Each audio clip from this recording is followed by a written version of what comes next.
Dear Lord, please bless this podcast. May you help me give us wisdom and strength to say the right things so that people can better understand Shepherd's Field community, what it meant, what it was, and the impact it had on many people's lives.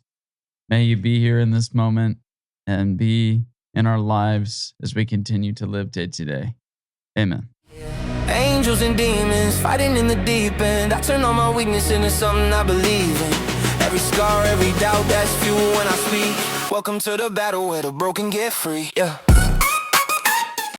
Welcome to Angels and Demons podcast. As you've heard many times throughout the episode, you've heard the word Shepherd's Field, the mysterious word that everyone wants to know just a little bit more about it. What is it? Where is this place? And what is going on?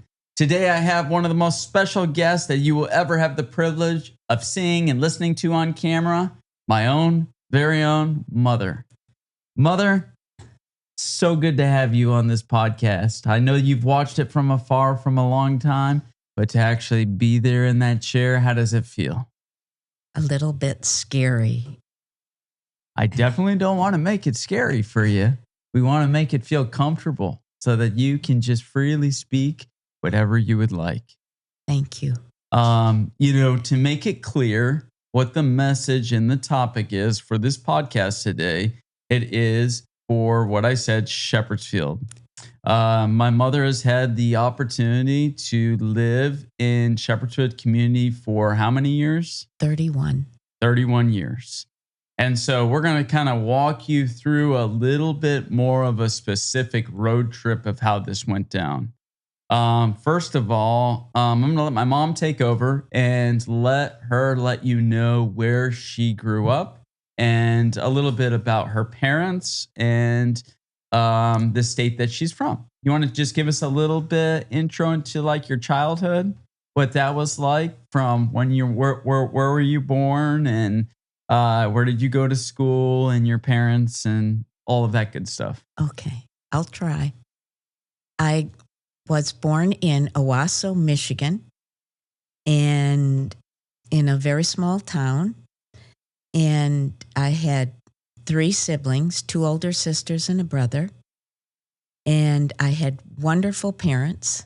And I might say, I think the greatest gift anybody can be given in their life is good parents.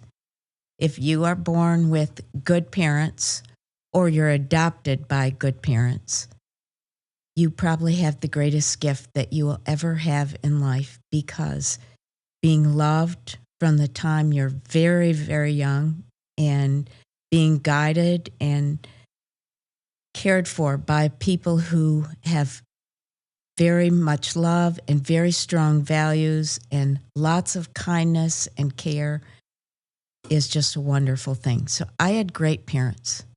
And something that might be of interest, my dad was a funeral director. And so I grew up with that being part of my heritage. And I could go off on that, I guess, but I think maybe I shouldn't. But that shaped me too. And I went to school in Owasso from kindergarten to high school, and then I went to Michigan State University in East Lansing, Michigan, and studied nursing. And that is what my degree is in. So when you mentioned that you maybe shouldn't go into the funeral business, I can imagine as a kid, we're probably talking way back many years. How did that impact your upbringing with having a father that was in the funeral business? Well, my dad would talk with us, and he was very straightforward. And a couple of experiences I had when I was maybe 5 years old, and my dad took me to the funeral home, which we were just right down the hill from.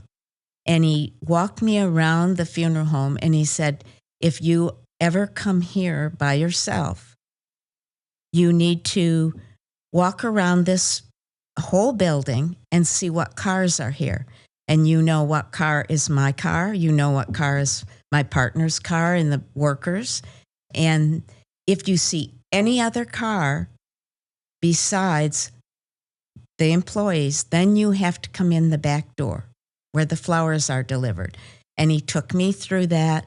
And then he showed me where the phone was. And he said, if anybody's in the funeral home that we are helping through their end of life situation, we cannot be interrupted. So you need to call the secretary if you're here to see me, and then wait until I can get out to see you. So that was kind of an interesting experience. I remember it very vividly. And that's the kind of training I got. My dad and my mom told us things we should do and should not do, and explained why. And so we just learned to do them. And I remember when I was really young, I was 4, and my mom told me if I learned how to tie my shoes, I could get a library card. And the library was right next to the funeral home. So I sat down on the floor and I determined I was going to tie my shoes, and I did. And I went and told her, I tied my shoe. Now I can get a library card. She said, no, you couldn't have. And I said, yes, I can. And I sat down on the floor and showed her how I could tie my shoe. And then she said, okay, I promised you, but I'm going to take you to the library and introduce you and show you what you do. And so she did. She took me to the library, introduced me to the librarian, told her that I would be coming with my own library card. And then she took me to the children's section, and she said, now, you come here, and if you want a book, you pull out the book that you want, but you pull out the book next to it. And then you look at the book and you see if you want this book or not. And if you don't, then you know right where it goes back on the shelf, so you don't make any extra work for anyone. And then you put the book back. And if you do want this book, then you take your pile of books to the librarian and check out. Then you come home and you write every name of every book on my calendar on the date they're due, so that I can help you make sure those books are returned. That was maybe an example of the kind of upbringing that I got. It didn't stop at 4 or 5 years old either. Sounds like she was very articulated in her direction of what she wanted, done in direction. What a gift, going back to what you said about having loving parents. She was trying to instruct you and give you the best knowledge she could as a parent. Yeah. That's quite a gift. Is there any specific moment from your father that you remember in the funeral business that really stood out, that just jarred you in a way? There are two. One, when I came in the funeral home with one of my friends one time, I was in high school, and I asked my dad some questions, and he walked me up to a casket, and he explained to me a few things, and I said, I think the hands should be like this. And I took the hands and I readjusted them, and my dad said, no, they should be like this. And we talked about it for a minute, and when we went out, my friend was horrified that my dad and I would be talking about somebody and even touching them, but it was so natural for me. It was very respectful. Everything was very, very respectful. But the other thing I remember my dad did, I was in college, and I think I was at the end of my second year, and so I was in nursing school at the time. And I came home one weekend to talk to my dad about switching my major, because I decided I just didn't want to go into nursing. And so my dad actually took me into the bombing room for the first time ever, because I was in nursing school. And he was doing some things. And then when he was done, he came over and talked to me. And he said, okay, Becky, you wanted to talk about something. I said, I did. I think I want to switch my major to physical therapy. I just don't think I want to stay in nursing. And he thought for a minute, and he said, well, your mom and I will support you in whatever you decide. But I just want you to know one thing. There is not any major that you choose that you will be happy with all the time. Every career that you pick, you will have bumps in the road and you will have second thoughts. So I just want you to keep that in mind when you make your decision. And really good advice. My decision was made that second. I was going to stay in nursing. I said to myself, well, if I'm not going to like it, whatever else I choose all the time, I'm just going to stay with what I'm with. And I never had another second thought. And you graduated from nursing school. Yeah. I think it's amazing that my dad would have had the insight to just be so kind and give me advice, but not make the decision for me. So I've been grateful for that conversation my entire life. That's really, again, some incredible parenting where they can help guide you. Because, when you're deciding, what you want to do in your college days, are sometimes can different, during your first 2 years, what your major is going to be. It's a hard time to decide, what career path you really want to take. It's quite a father to sit down with that. One last comment I would make is just out of interest. Was this at a time, because I'm thinking back to when he would be involved in the funeral business. Is this at a time when the ambulance would bring the person that had died to the hospital? Or is this would he actually facilitate? Was there any jarring moment to where he's leaving to the site of the accident? Or would he just be more involved with the process of when the person had passed away at the hospital? Or at home, or in a car crash. My dad was in the ambulance business. Back in those days, I was born in 1953. So the ambulance business was part of the funeral home for the most part.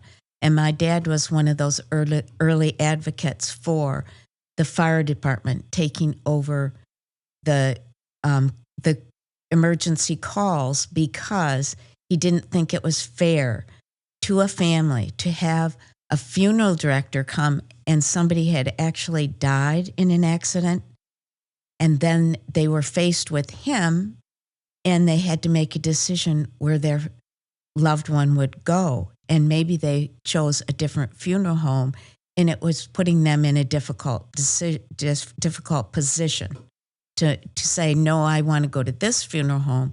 So my dad really advocated for the change of that service.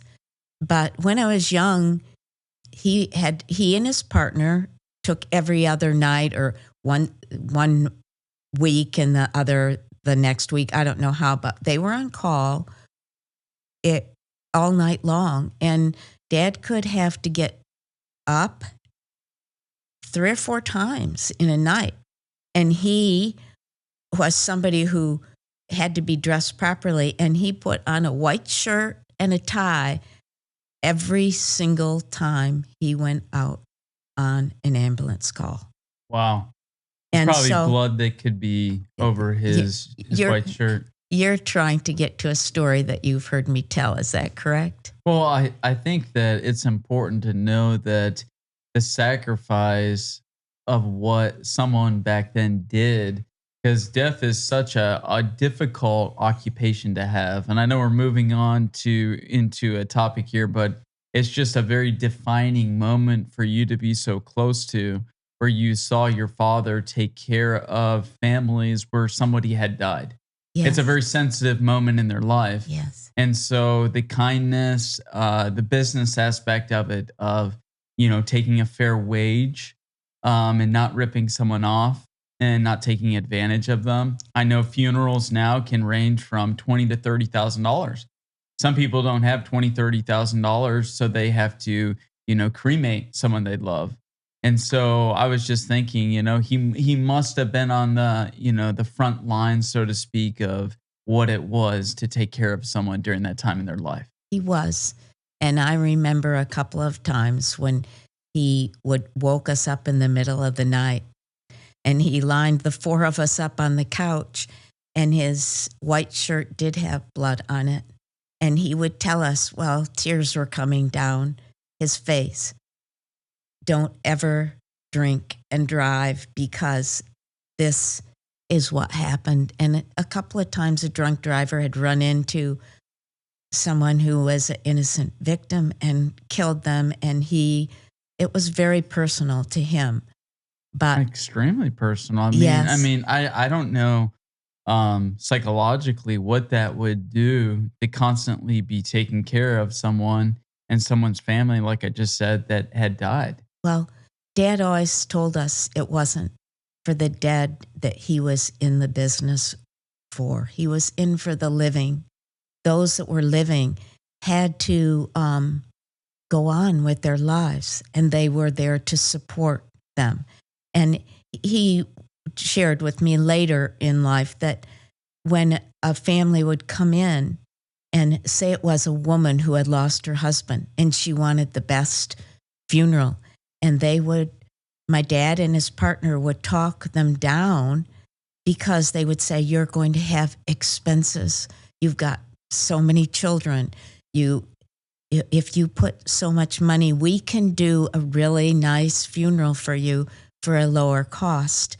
And those were things that were just part of him and my mom and their life. And so I'm thankful. I'm very thankful to have been raised with two people who let us know what it was to sacrifice, what it was to lay down their life. I know he told my mom when they were first married that his service to the community had to come first. He was a servant to all of Owasso and the outlying areas, and that sometimes she would have to take a back seat to that. And she was willing to do that. That's quite a sacrifice. I mean, was your mom a stay-at-home mom? She was. So she took care of you guys till you were able to go to school or whatnot.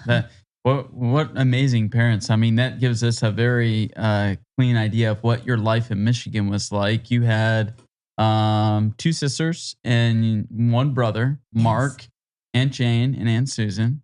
Aunt Susan, you said, had schizophrenia. Paranoid schizophrenia from the time she was early 20s. Okay. Until she died at 68 or something like that. Okay. And that's interesting because in mental health podcasts, I would classify that more as a mental illness than I would a mental health issue. Would you agree?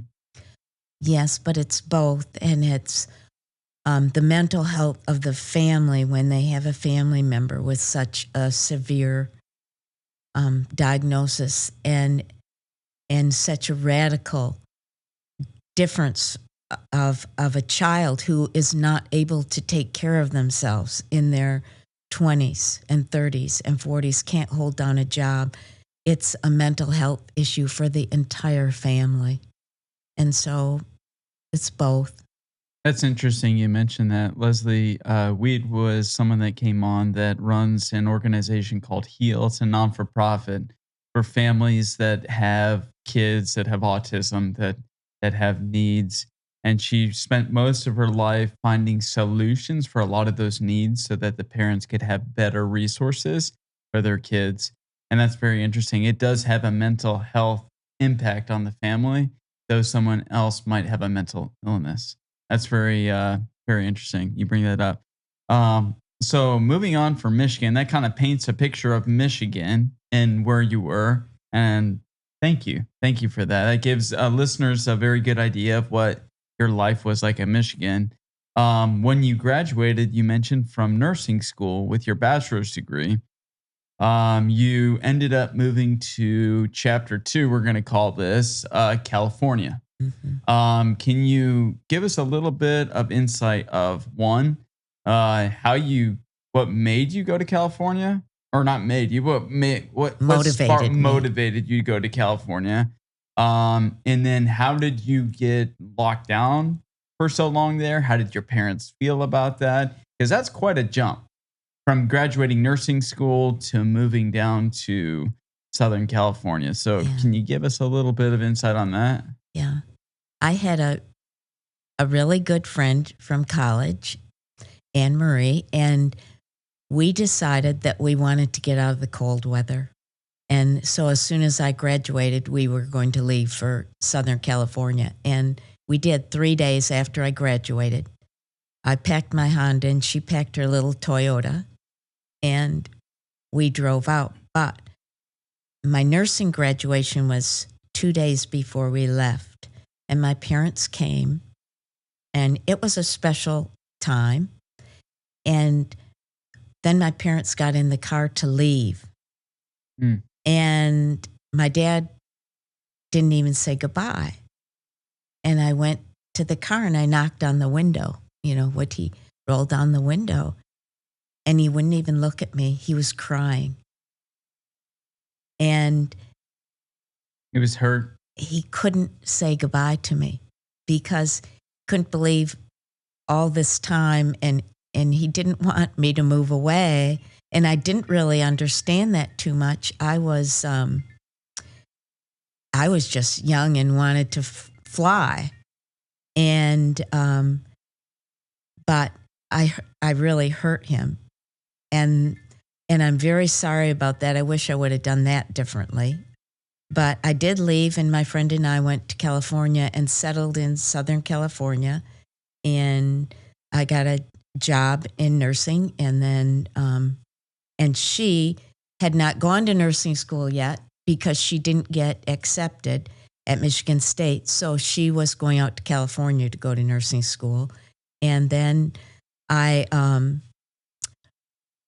brother was there and my cousin and his wife, and I got into a very religious group, which was very sincere, and I had a radical Christian conversion and was born again, and my life changed at that point. Within 6 weeks, I'd say, of getting out to California, my life changed. Were you religious in college?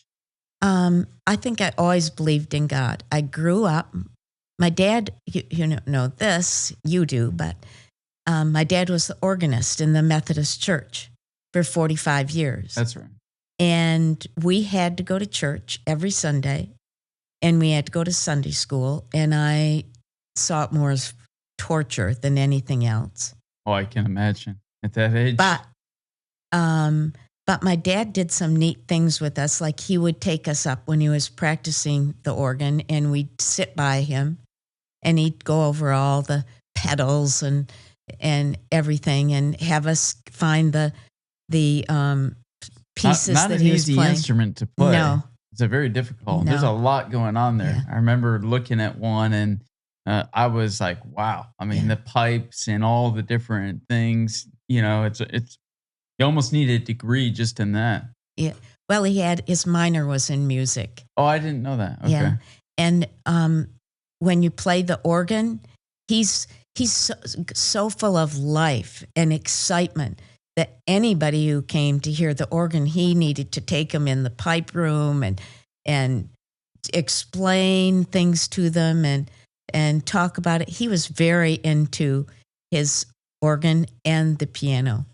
But anyway, when I got to California and I did have a radical conversion, I came to believe that there was a real God, that Jesus Christ was real, and he died for me. What sparked the radical conversion? My brother Mark had a conversion before I came, and he started going over scriptures with me, like the prodigal son. And what is a conversion, though? What do you mean by that? Okay, a born again experience is an experience where you actually accept God into your heart, and he becomes a part of your life. And there is actually a physical thing that happened with me. It's just like my life changed. All the kinds of things, like I was a marijuana smoker. I even did some cigarette smoking. I dated a lot. everything changed in my life. I didn't do any more recreational drugs or alcohol. I didn't date. All my desire for dating was gone, and I just wanted to get to know who Jesus was. And I spent months in going to classes and becoming part of a group that was not a like a church? Not a normal church, not a normal church, a non-denominational organization. So to give an example, the church that you grew up in where grandpa's playing the organ at a Methodist church, you were saying you were a part of a church that's a non-denominational church. So describe to me what the difference between those two would be to draw some kind of comparison. Okay. It was held in a building that wasn't necessarily a church. We met in different places. The singing was, people were very involved in song and worship. Do you think there was still an element of hippie smoking weed? No, with not singing and dancing like that? No. There were no drugs involved. There was nothing except pure, unadulterated faith in God. And we spent lots of time studying our Bible. And what attracted me? Can I go over a couple of non-traditional beliefs that really attracted me to? Sure. Yeah. That's excellent. Please. Okay.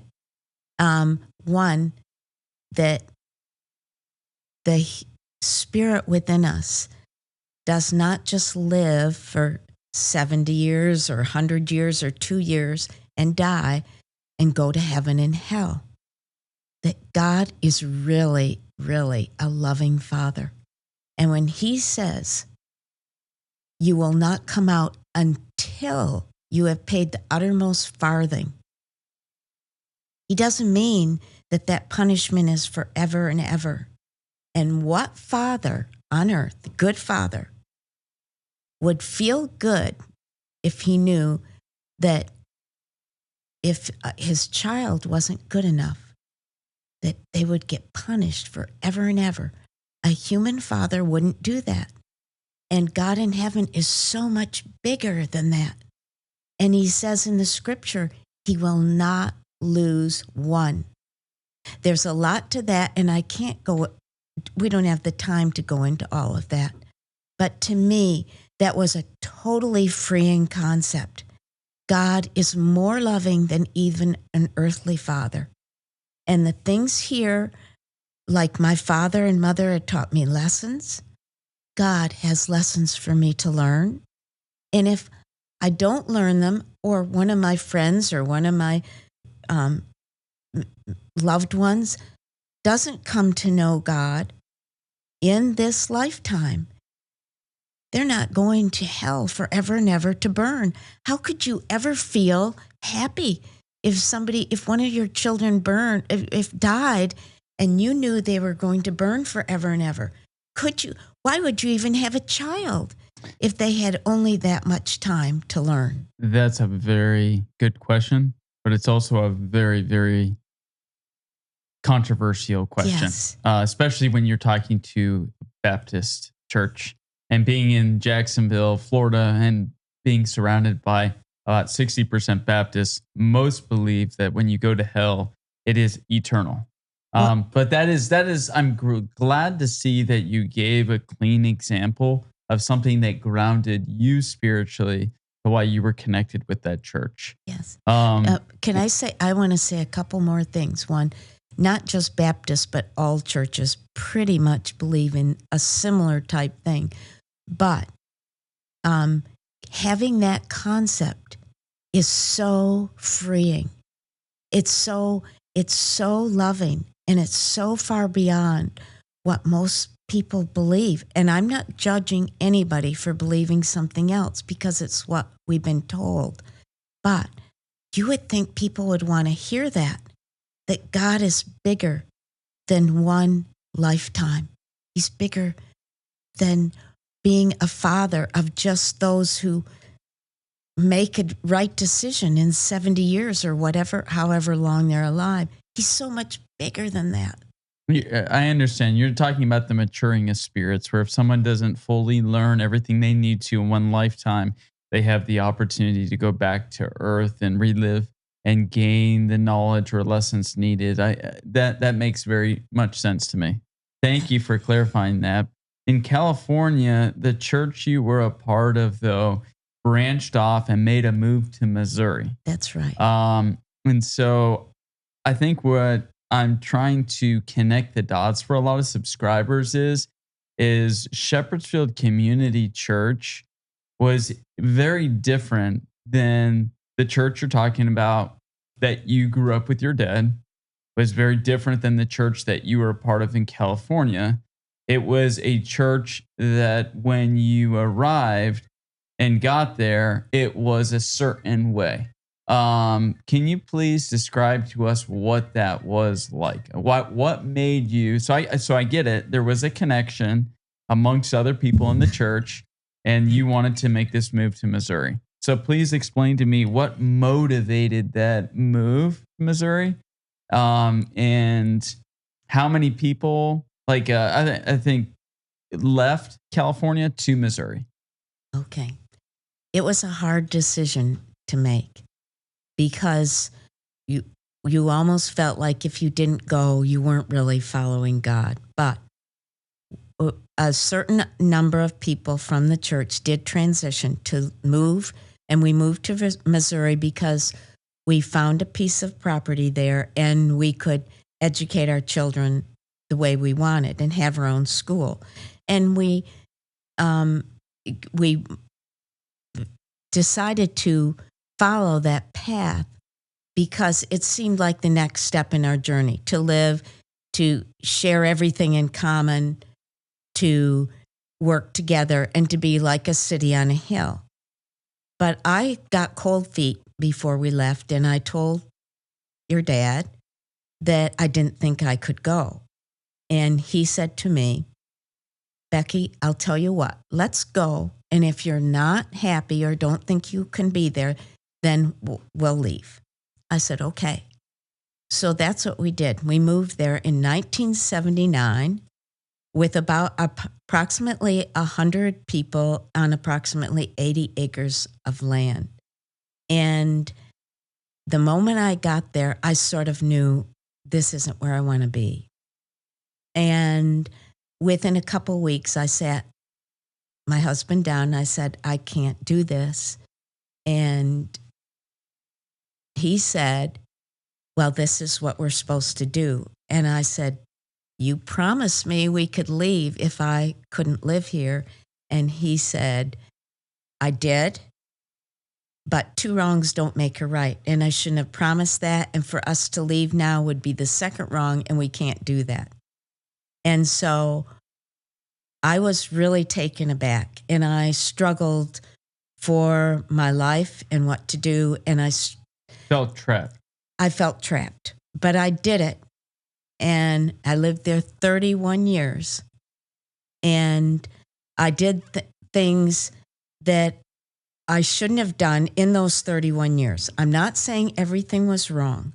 We did try to live a good life. And I made lots of good friends. And I still have wonderful friends who left Shepherdsfield around the time that we did because it fell apart. But so I for me and for many subscribers, I think it's very, very confusing. The way that we're painting this Shepherdsfield church. I think that when you say the word trapped, I don't consider that a good thing. When anyone says they are trapped, that's not a good thing. That typically means that they do not feel they have the ability to move onward and whatever that might be.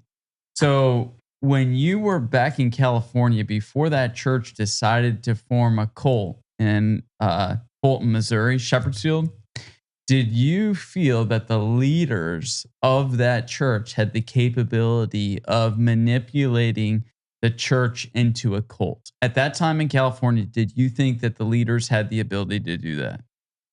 No, I never even thought of the cult word. And I never really, when I was there, thought of the cult word. Okay, so with But- with like was the pastor of that church, did you feel in California completely safe and completely that man had your well-being in mind? Yes.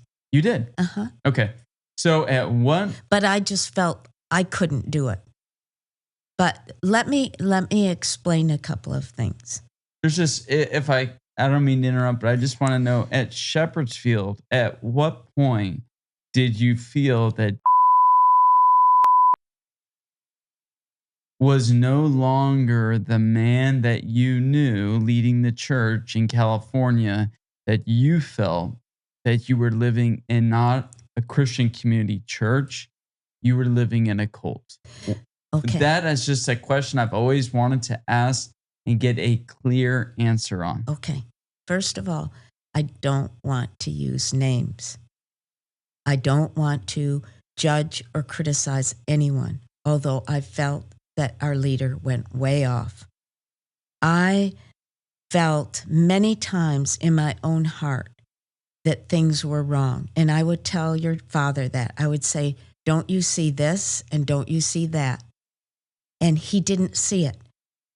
People, when we were there, people did not have in mind that they were being manipulated.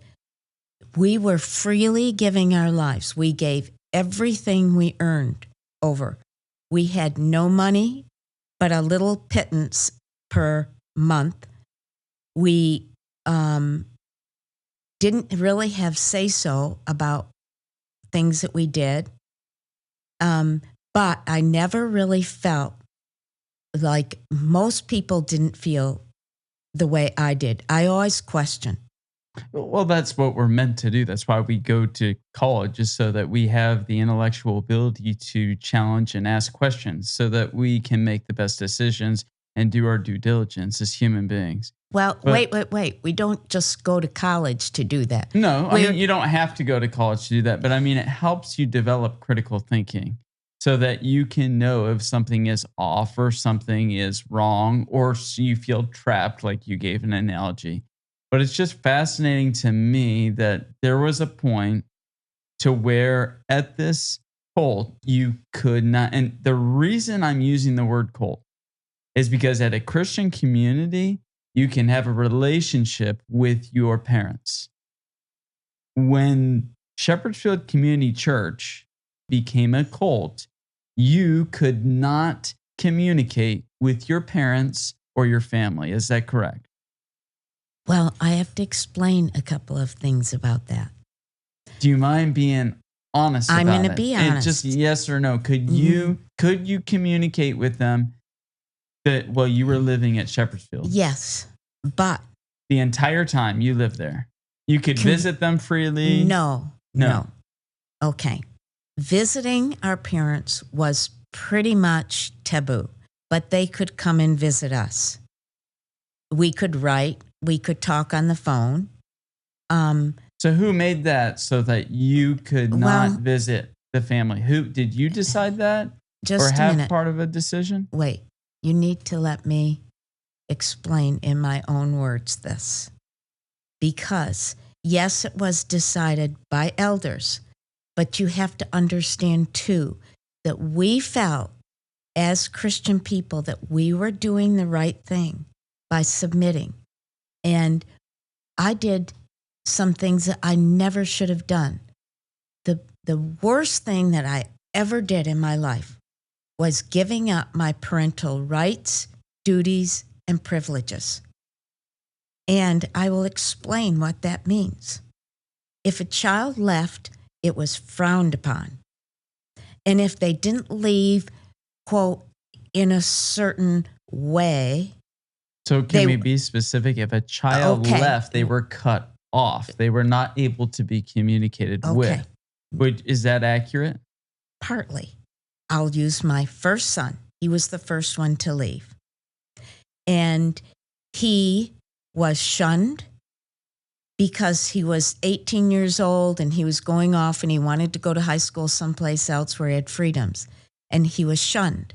Can you describe what shunned Yes, we means? were not to talk to him. Okay. We were not to visit him, although we did. So your parental rights were taken from you. That's right. But I gave them up, and I cried a lot, and I prayed to God a lot.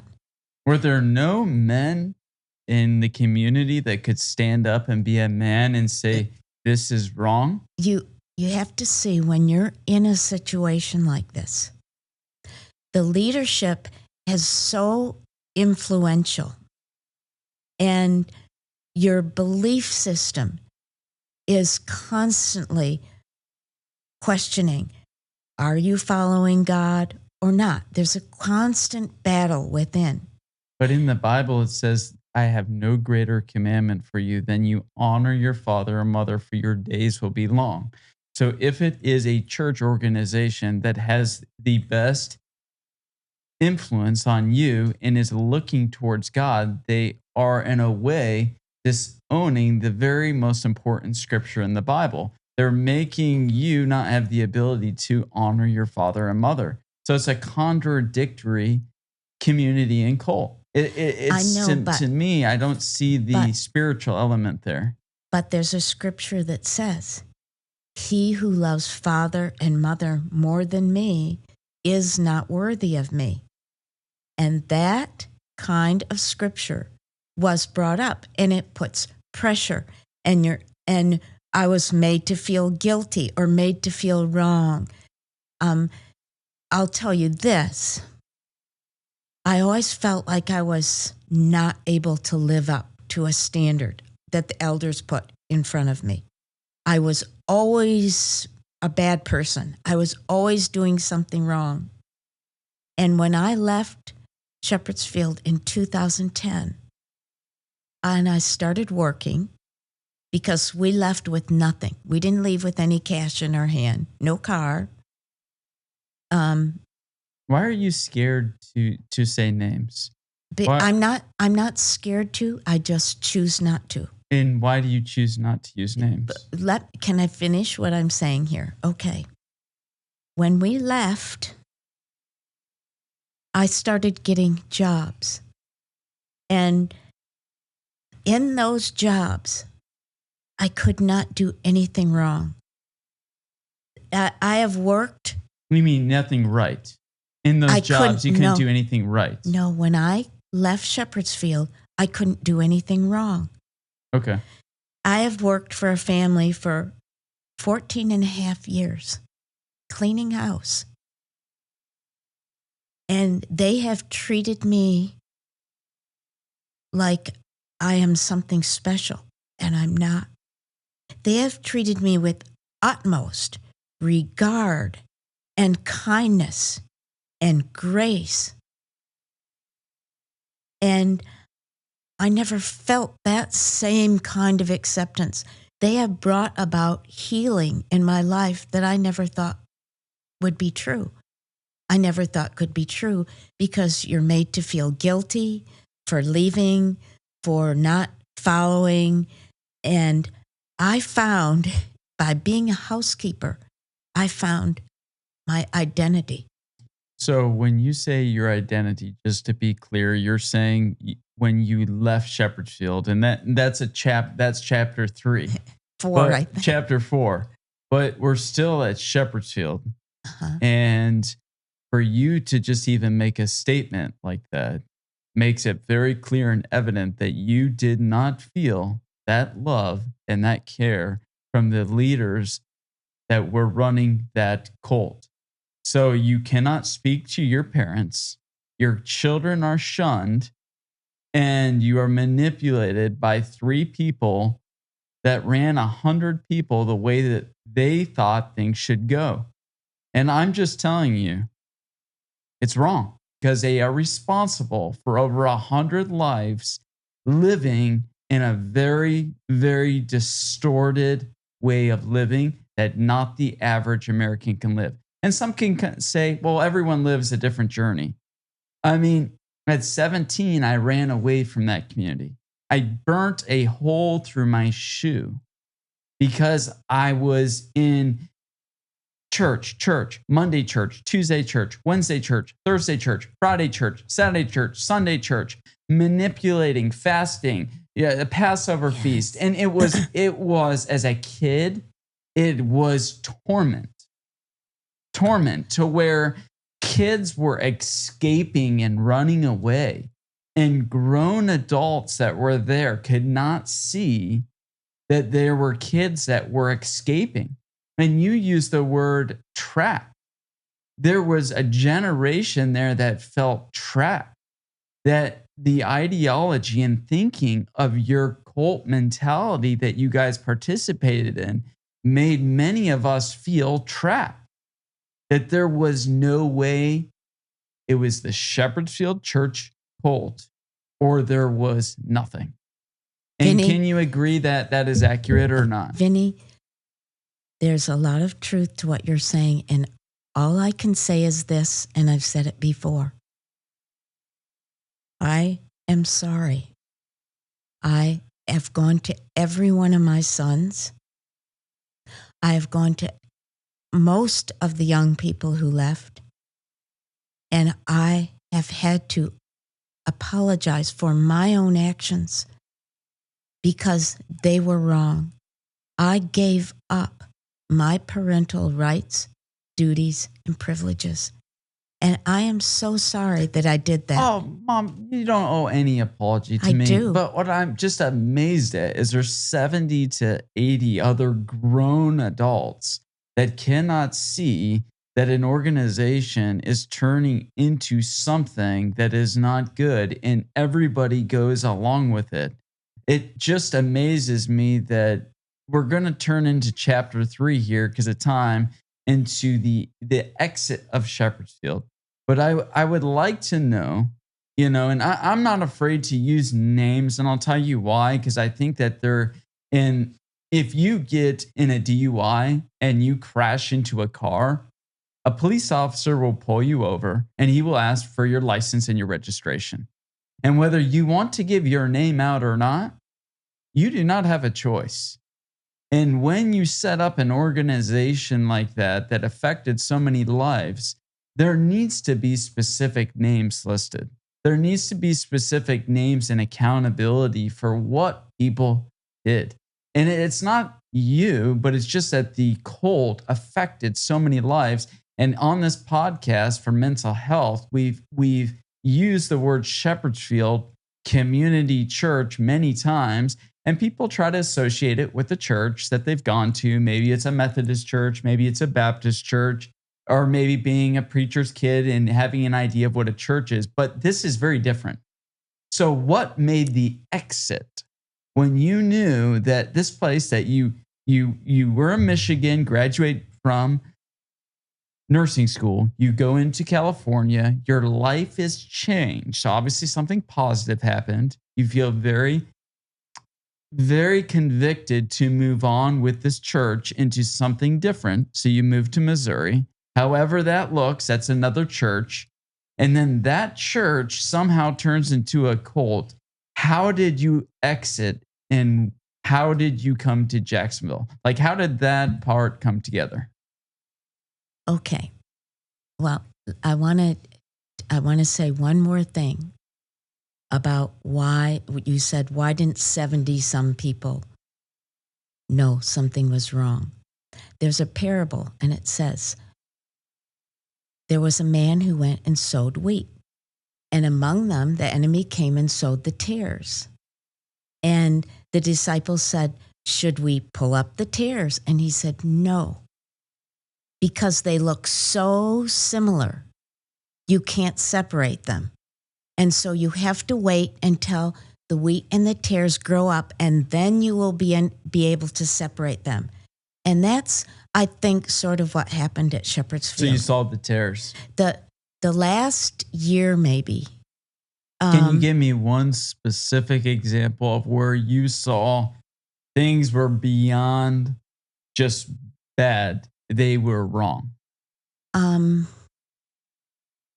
Well, for me, not being able to have my sons come back. And we had 5 sons, and all of them left. And some of them, after like 6 or 7 years, were allowed to come back. But you were not allowed to come back. And so your pop and I prayed, and we came to an agreement that if you weren't allowed to come back, that we were going to leave, and you were coming to visit. And you did come to visit, and we had to stay in a hotel with you. We were told we couldn't stay in the hotel, but I put my foot down and said, no, I'm not. If my son's here, I'm staying with him. And so, but we had to stay like 25 miles from the property.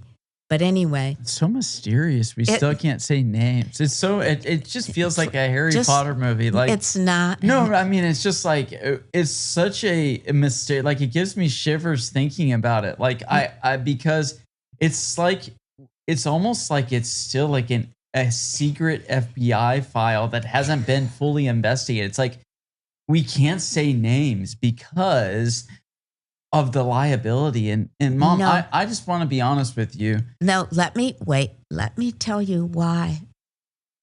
Because there are many of the people that had more leadership roles who also came to realize things were wrong and who left and came back to us personally and apologized.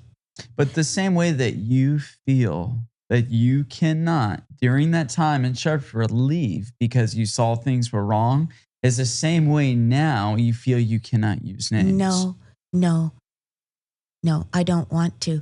But I mean, when you were in the community, you didn't want to either. Well, oh yes, everybody knew the names there. But nothing was done. Vince, all I can do and your pop can do is what we feel right for our own lives.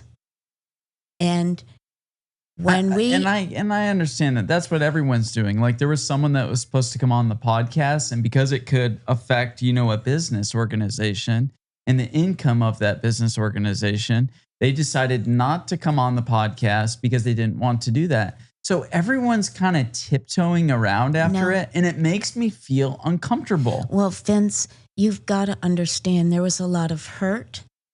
And so don't you think being open and honest about that hurt is the best thing to do? To a certain degree. Because I feel like it's getting worse because everyone wants to protect the very thing that was the poison or the Kool-Aid. Still, everyone is continuing to drink. No, Vince, there's a difference. Say somebody's been raped. Oh, wow. They can share a certain amount of that. And maybe with a counselor, they can share the nitty-gritty. But most people don't need to know all the details. And that's how I feel about it. What I did was wrong, and I need to take responsibility for my own personal actions. I am not here to lay anybody out on the table to hurt.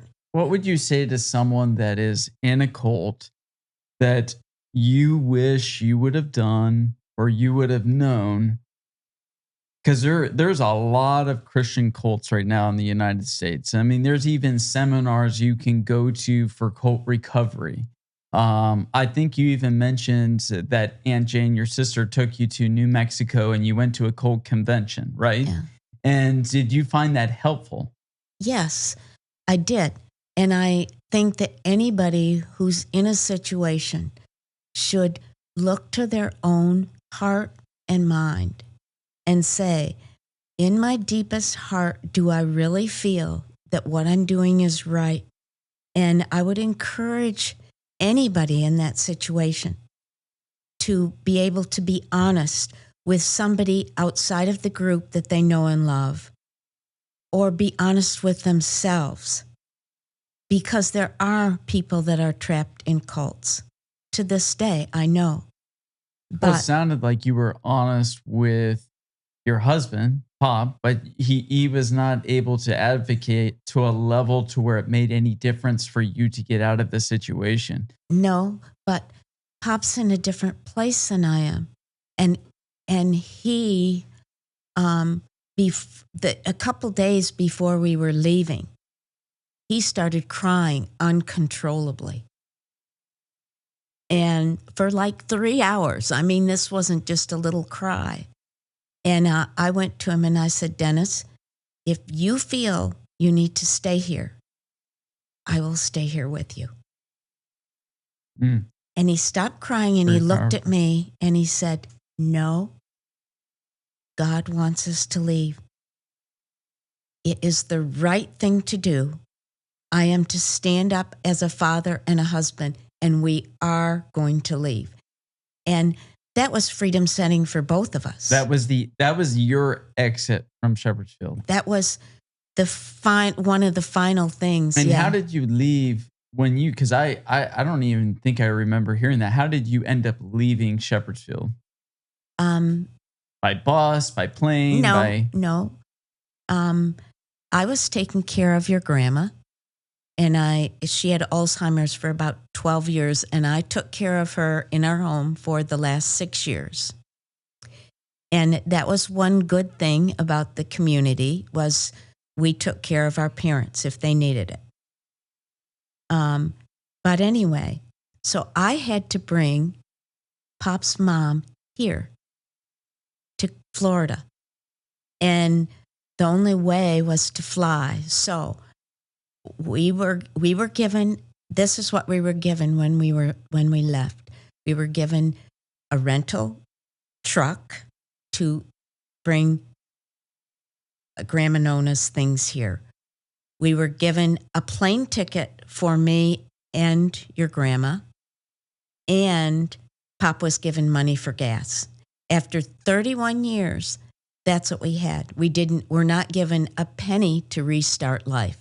So at 31 years of investing your life in this church, you were given the exit of 2 plane tickets, your belongings in your home, and enough money for gas? Yep, that's right. So I respect you so much, Mom, for coming on and just sharing what you shared. But I will never not use names personally for the people that started this cult, because you will be responsible and judged in heaven for this. Because I'll tell you what, you're not going to get away with that. You're not. And if we're not using names, I'm looking at the camera and I'm just saying, you are not going to get away with that. Period. Okay. Vinny. And now we can go to something happy.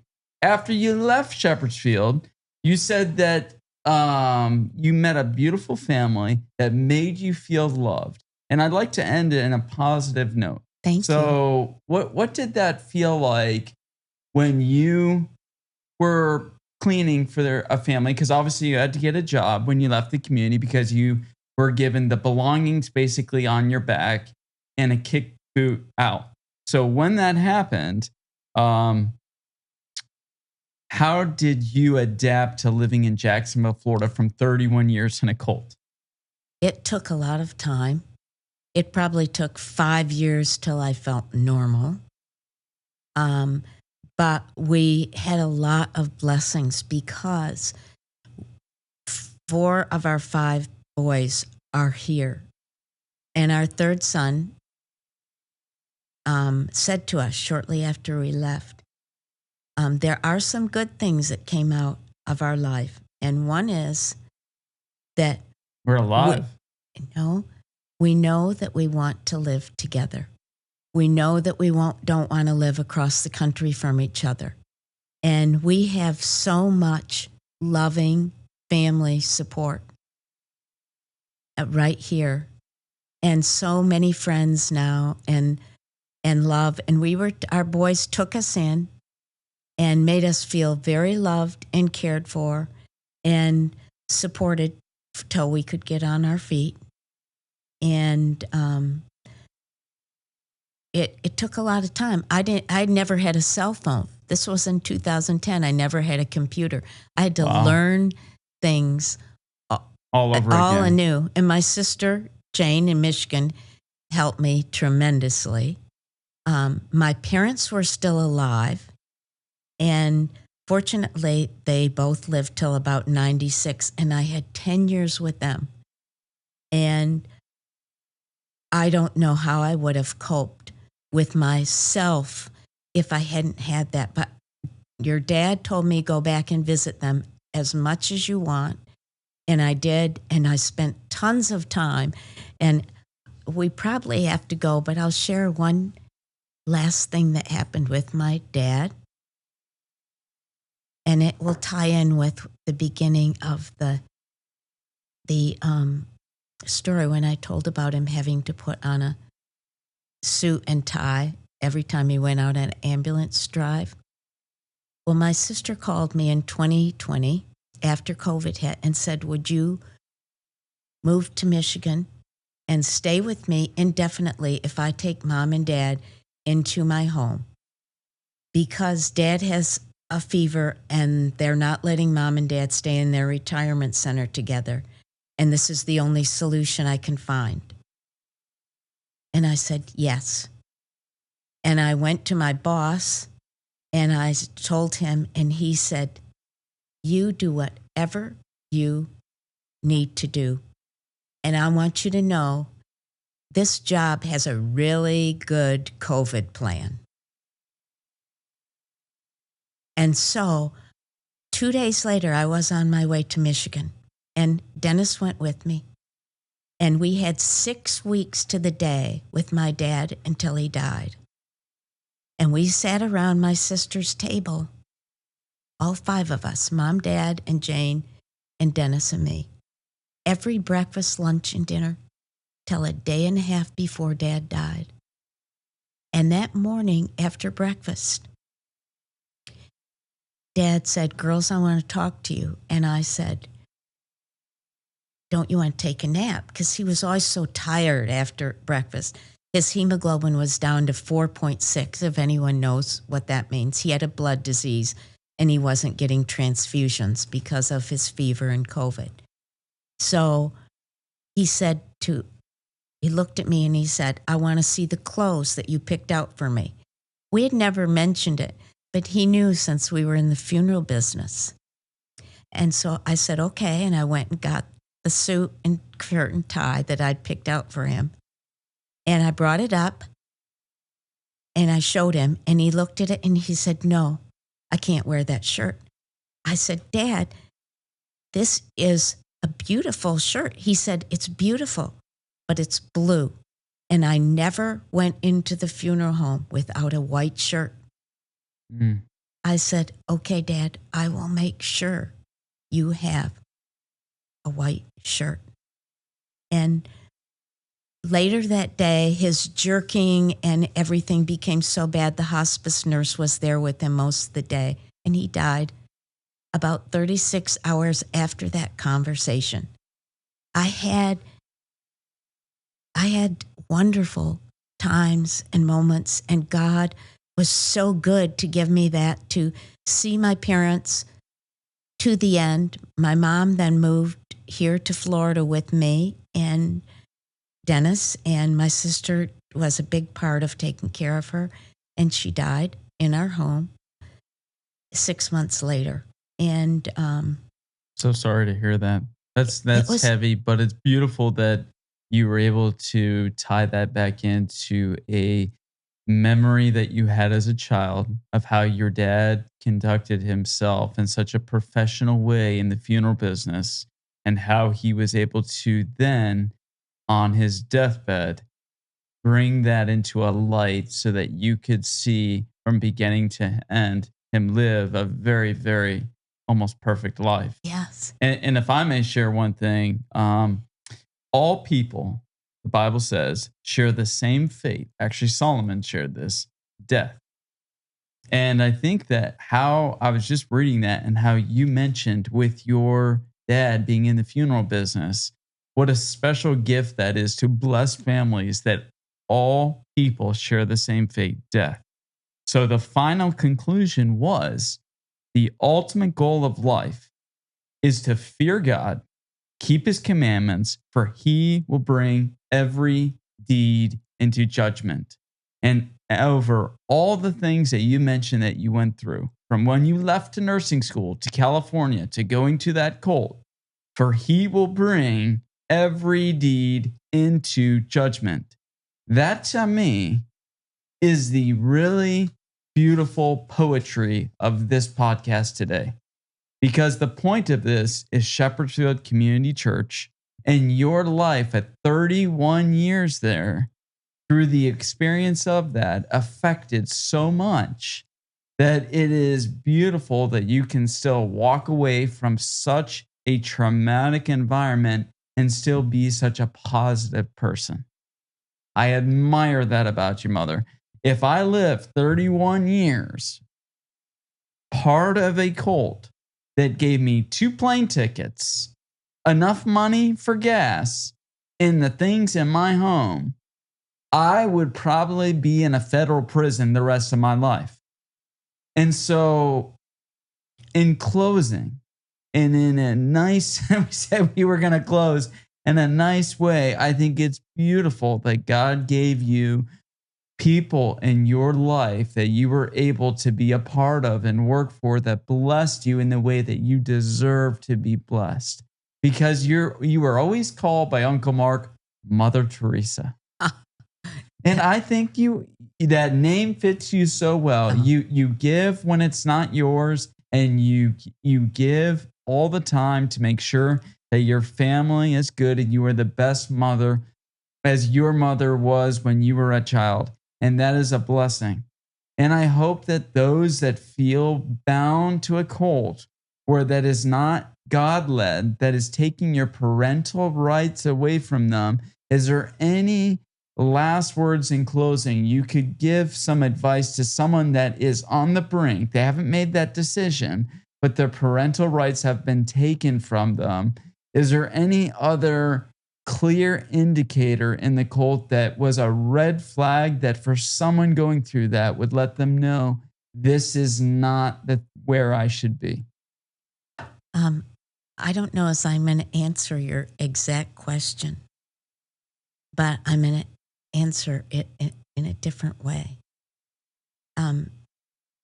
Anybody who's had a child, the first time you hold that child in your arms, your whole being is knit to them. And there's nobody in this life who will love your child the way you do. Nobody. And if you are a good parent, don't ever give away the privileges that you have been given to be a parent. Be a parent. It doesn't matter if you're perfect or not, but be a parent according to what that God-given ability gives you. And it's just wonderful. I have sons, so the kind words that you spoke, I don't deserve those, but you're my son. And that is the respect I get from 5 sons. That's worth more than 31 years. It really is. I'm very thankful. Thank you for having me. I'm more than grateful to have you on this podcast, Mom. I admire your courage when so many others do not have the courage to come before and just say, hey, listen, this is the challenges I went through life. This is what I learned. This is my outview from it. And I encourage those in this way and to have a positive attitude about that. I love you so much. Thank you for coming on and sharing what you shared, because it's not easy. When you go through a situation like that, it's not easy because it brings up a lot of emotions and feelings that maybe you don't want to. And as you know, the reason I wanted to start this podcast called Angels and Demons Podcast is to make mental health not a taboo topic, because it's very something when I say very something, mental health is something that most people don't want to be honest and upfront about because it's easier to push under the rug and just forget it's there. And it's easier that way. And then they just move on with life. But secretly, it keeps haunting them like a bad dream that never ends. And I feel like when you're released from that, there's a freeing in being transparent and being honest. And you've been extremely transparent and honest, and even to a level where you didn't want to say names. But I mean, I feel like at the end of the day, you put a responsibility for your well being in their hands because you trusted them at a certain point. And for them to move the compass off and to leave you with what they left you is of the utmost disrespect for what you gave to that place. And that is from a son, just being honest of where the anger comes from, is how could someone treat my mom and dad to such a disgraceful point?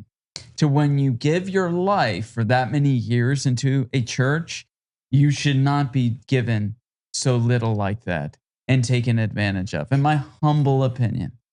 In my very humble opinion. You know what? That your opinion is correct. It shouldn't be done, but it was, and we lack nothing. We have more than many, many people who are our age. So, yes, God is that we're good. in the same similar situation. God is good. That's the bottom line. And He's I mean, good. like Brother Rick, when he came on and shared his experience at Shepherd's Field, they gave him a car with 240,000 miles on it, and that was nice. I mean, they could have given a car with just, 280,000 miles on it. So that's very, very nice of them. And we appreciate that. In closing, just want to thank you again for listening to Angels and Demons podcast. Thank you for listening to understand that Shepherd's Field Christian Community Cult. I hope this has connected some dots as we sprinkled this name on different episodes together of why we're tying it back into mental health. Because if you are a part of a church that you feel is not being guided in a godly way, where you are being told to stay away from your children or other aspects that my mother clearly identified, pay attention to that so that you can have the best mental health in your relationship with Christ. Wait a second. Vinny, God gives a parent a child, and he lets that child be abused from a baby at times. And so what I had to go through for 31 years, in comparison to that, would seem like almost nothing. But everything that child is given is to help that child learn and grow. And I don't think that I would have the same contentment with what I have today if I hadn't gone through that. The same frugalness, the same appreciation for being a housekeeper. I don't care that I'm a housekeeper. I mean, it doesn't hurt my pride. And I don't think I would be able to have those things had I not been through some really humiliating things. So, but I am sorry to my children because never, ever should I have done the things that I did to you. Well, I mean, Mom, I love you very dearly, and you are forgiven for anything that happened in that community. I truly feel that it was the leadership that you entrusted, that you felt God was leading, that you wanted to do the best thing for me. And you felt the best thing for me was following God's voice. And unbeknownst to you, they were kind of maneuvering things in a way that took that out of context.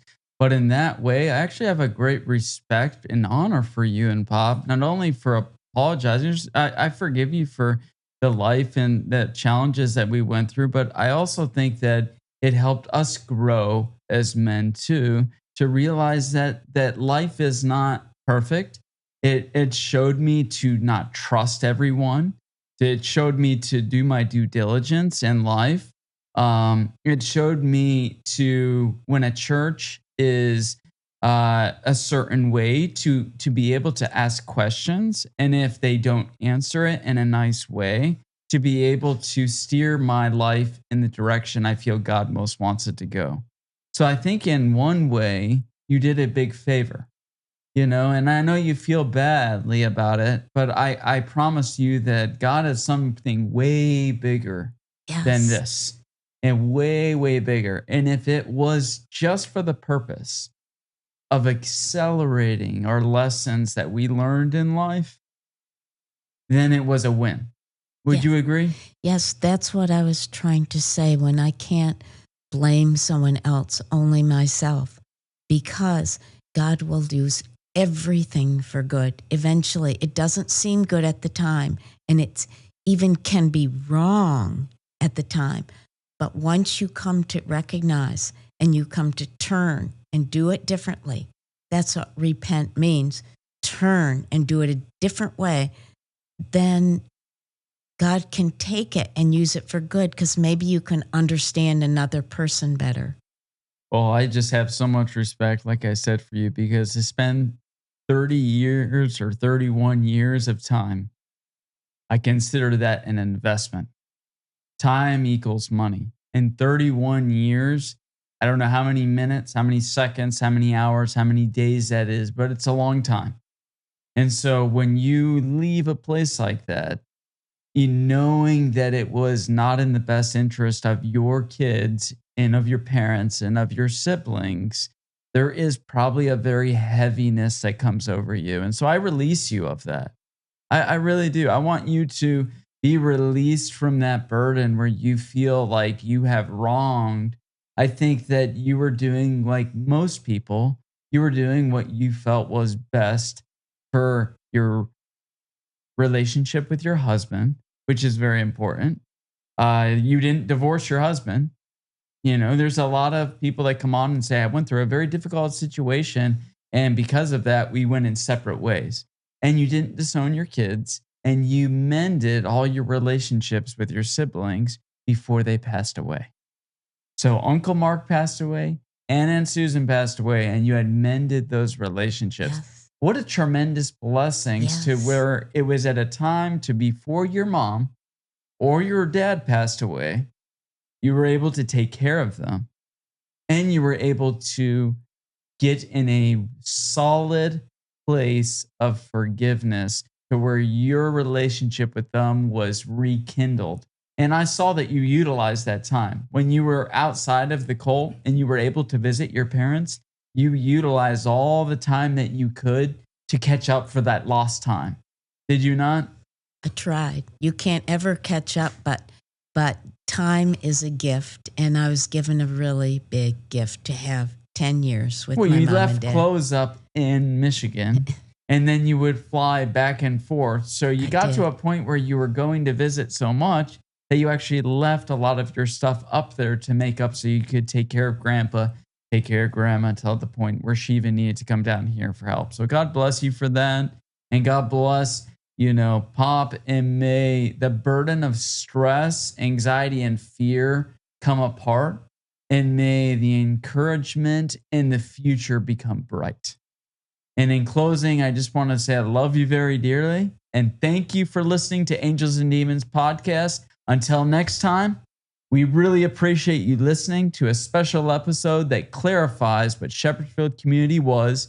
And if you are battling with any anxiety or fear of the church that you are in, don't be afraid to speak up, because in the end, it's best for your mental health. Thank you for listening, and until next time. Angels and demons fighting in the deep end. I turn all my weakness into something I believe in. Every scar, every doubt, that's fuel when I speak. Welcome to the battle where the broken get free. Yeah.